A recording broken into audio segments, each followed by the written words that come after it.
श्रीमन्नारायण नारायण हरे हरि ओम। श्रीमन्नारायण नारायण हरे हरि ओम।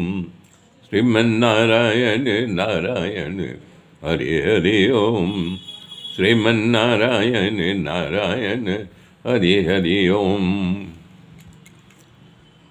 अब हिरण्यकशिपु उसको अंधेरे कमरे में बंद करके भूखा प्यासा रखा, फिर भी नहीं मरा। उसको जहर भी दिया, फिर भी नहीं मरा। इसके बाद जो है वो भयंकर भयानक हाथियों के आगे फेंकवा दिया। हाथी भी कुछ नहीं किए। हताश निराश होकर के वो बैठ गया कि अब मैं क्या करूं। तो अब चंडामर्क पहुँचे, बोले कि देखिए राजन, आप हताश निराश मत होइए। ये तो है बालक हट लिया है, फिर भी उसमें लग रहा है कि कोई शक्ति आके प्रवेश कर गई है, लेकिन आपके गुरु को आने दो। आप गुरु मतलब शुक्राचार्य जी को वो निश्चित कोई उपाय बताएंगे। आपको हताश निराश होने की जरूरत नहीं है, कुछ न कुछ उपाय जरूर निकलेगा। इसको बांध के रखिए, नहीं तो हमको आज्ञा कीजिए, हम इसको बांध करके पाठशाला में ले जाते हैं, वहाँ बांध के रखेंगे। हो सकता है इसके बुद्धि में कुछ परिवर्तन आए और सुधार हो जाए। तो उन लोगों ने कहा ठीक है, ले जाओ।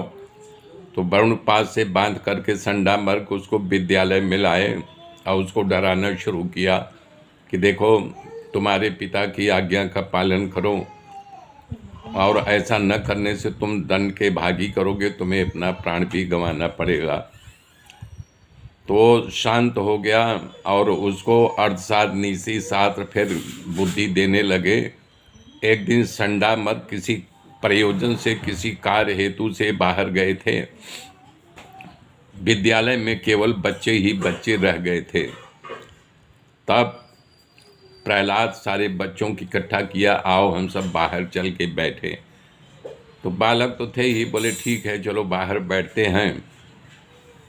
जब बाहर आकर के बैठ गए धूप में, तब प्रहलाद करना शुरू किया कि देखो मेरे मित्रों, तुम भी बालक हो, हम भी बालक हैं, लेकिन ज्ञान के आदान प्रदान से ज्ञान होता है। ये मानव शरीर जो हम लोग पाए हैं अति दुर्लभ है।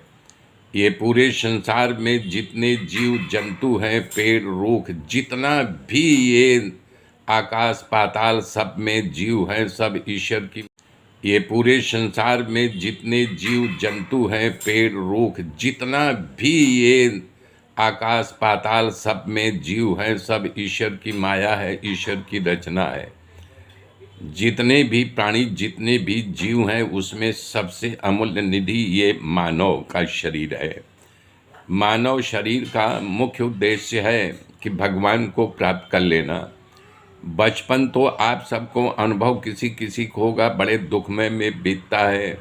खटमल काटता है तो भी रोता है, भूख लगती है तो भी रोता है, मच्छर काटता है तो भी रोता है। उसको रोने के अलावा कुछ नहीं आता है। लोग लाड़ लड़ा करके उसको शांत कराते हैं। और फिर इसके बाद प्रौगंडा अवस्था 20 साल यानी बचपन से लेकर के थोड़ा जब जानकार होता है, तो यूं ही 20 साल बीत जाता है। पढ़ाई लिखाई में ध्यान लगाओ, विद्या प्राप्त करो। 20 साल के बाद जो है जवानी शुरू होती है, और जवानी उमंगों से भरा होता है। वो तमाम मनोकामनाएं लेकर के जवानी आती है। केवल और केवल इंद्रियों के सुख के लिए वो लगा रहता है, और देखते देखते जवानी भी बीत जाती है। बुढ़ापा आ जाता है। बुढ़ापा में ईश्वर का क्या भजन करेगा, क्या ईश्वर का गुणगान करेगा। मौत उसके दरवाजे पर खड़ी रहती है, कब मृत्यु आ जाए कुछ पता नहीं चलता है। इसलिए हे मेरे मित्रों, ये मानव शरीर पा करके जो दुर्लभ है, भगवान को प्राप्ति कर लेना ही सबसे बड़ा गुण है।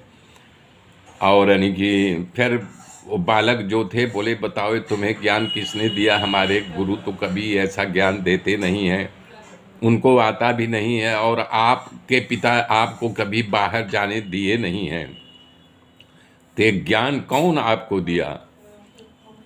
तो भक्त प्रहलाद हंसता है, बोलता है कि ये हमें ज्ञान नारद जी ने दिया। तो बच्चे फिर आश्चर्यचकित में हो गए, अच्छा बताओ आप हमारे जैसे उम्र के बालक हो, जैसे हम विद्यालय में आते हैं वैसे आप भी विद्यालय में आते हो, जो हमारे गुरु हमको पढ़ा रहे हैं संडा मर्क वही विद्या आपको पढ़ा रहे हैं।